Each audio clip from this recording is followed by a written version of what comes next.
You ask Tiger to solve. This deals with linear equations with one unknown. The final result is a equals -2. Let's solve it step by step. Group all a terms on the left side of the equation. Subtract 11a from both sides. Group like terms.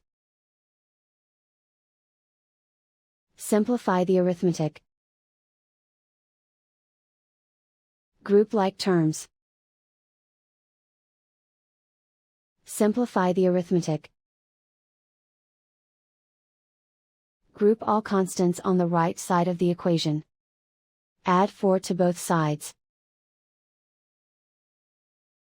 Simplify the arithmetic.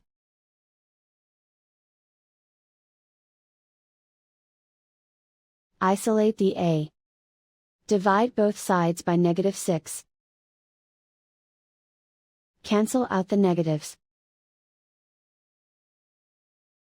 Simplify the fraction. Move the negative sign from the denominator to the numerator.